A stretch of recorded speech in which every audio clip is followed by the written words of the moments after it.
Philippines میں قیامت Sughra, tsunami کی وارننگ جاری، آذربائیجان کا طیارہ ہم نے گرایا، روسی صدر پوٹن نے اعتراف جرم کرتے ہوئے بڑا بیان دے دیا، پیرو کی صدر دینا بولوارٹے کے خلاف مواخذے کی تحریک کامیاب۔ بسم اللہ الرحمن الرحیم، السلام علیکم ناظرین، آپ دیکھ رہے ہیں خبر گام اور میں ہوں احتشام الرحمان۔ ناظرین، فلپائن کی جنوبی علاقے منداناؤ کے ساحل کے قریب جمعے کی صبح 7.4 شدت کا طاقتور زلزلہ آیا، جس کے بعد سونامی کی وارننگ جاری کی گئی۔ حکام کے مطابق زلزلے کے باعث ایک شخص ہلاک ہو گیا ہے، جبکہ متعدد عمارتوں اور پلوں کو نقصان پہنچا ہے، اور ابتدائی اطلاعات کے مطابق فلپائن کے زلزلہ پیما ادارے نے بتایا ہے کہ زلزلہ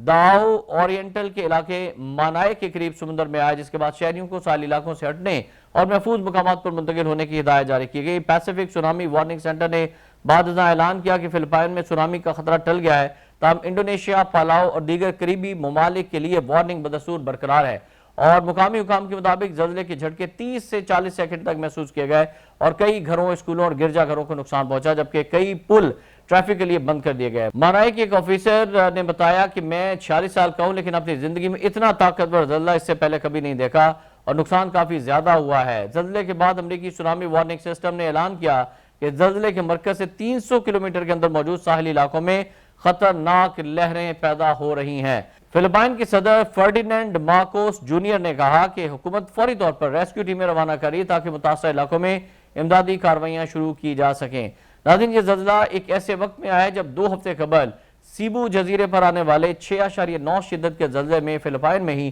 74 افراد مارے گئے تھے۔ فلپائنی اداروں کے مطابق زلزلے کی گہرائی 23 کلومیٹر ریکارڈ کی گئی، جبکہ اس کی شدت ابتدائی طور پر 7.6 بتائی گئی تھی، جسے بعد میں 7.4 کر دیا گیا۔ ادھر انڈونیشیا نے شمالی سولاویسی اور پاپوا کے علاقوں کے لیے سونامی وارننگ جاری کر دی ہے، جبکہ پالاؤ کے ساحلی حصوں میں بھی 1 میٹر تک اونچی لہروں کا خدشہ ہے۔ ادھر روسی صدر ولادیمیر پوٹن نے پہلی بار اعتراف کر لیا ہے کہ ان کا ملک 2024 میں آذربائیجان کے مسافر طیارے کے حادثے میں ملوث ہے، اور اس واقعے کو ایک سانحہ انہوں نے قرار دیا ہے۔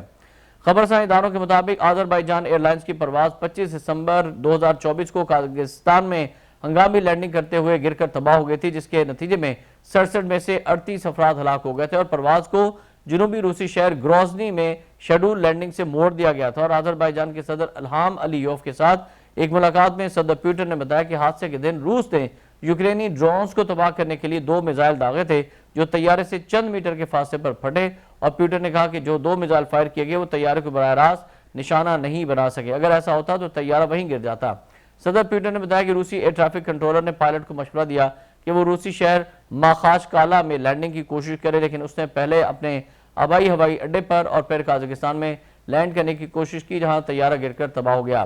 روس اس قسم کے المناک واقعات میں ہر ضروری اقدام کرے گا تاکہ متاثرہ افراد کو معاوضہ دیا جا سکے اور تمام متعلقہ حکام کے اقدامات کا قانونی جائزہ لے۔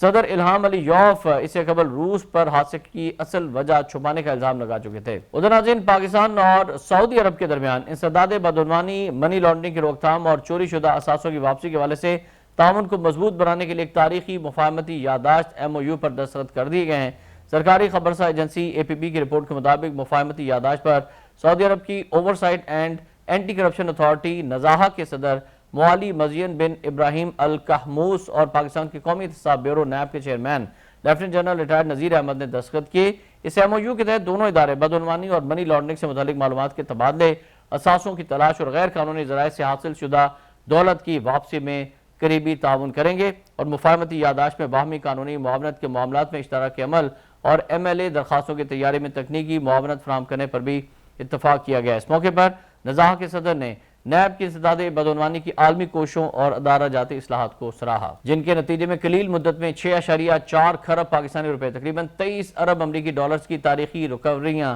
ممکن ہوئی ہیں۔ اس موقع پر lieutenant general retired Nazir Ahmed نے سعودی قیادت کے انسداد بدعنوانی اقدامات کو خراج تحسین پیش کیا اور کہا کہ سعودی عرب کے حالیہ دفاعی معاہدے دونوں ممالک کے برادرانہ تعلقات کو مزید مستحکم کریں گے۔ اور ناظرین، آخر میں جنوبی امریکی ملک پیرو سے اہم خبر ہے کہ پیرو کی صدر دینا بولوارٹے کے خلاف مواخذے کی تحریک کامیاب ہو گئی ہے، اور پتہ چلا ہے کہ پیرو کی کانگریس میں آج صدر دینا بولوارٹے کے خلاف مواخذے کے لیے ووٹنگ ہوئی تھی۔ صدر کے خلاف مواخذے کے حق میں 130 رکنی کانگریس کے 124 ارکان نے ووٹ دیا، اور خبرسہ ایجنسی کے مطابق مواخذے کے لیے ووٹنگ سے قبل پیرو کی صدر کانگریس کے سامنے پیش نہ ہوئی، اور پیرو کی صدر پر جرائم کی روک تھام میں ناکامی اور عوامی احتجاج سے نمٹنے میں نااہلی کے الزامات لگائے گئے تھے، اور یہ بات قابل ذکر ہے کہ اس سے قبل بھی 8 مرتبہ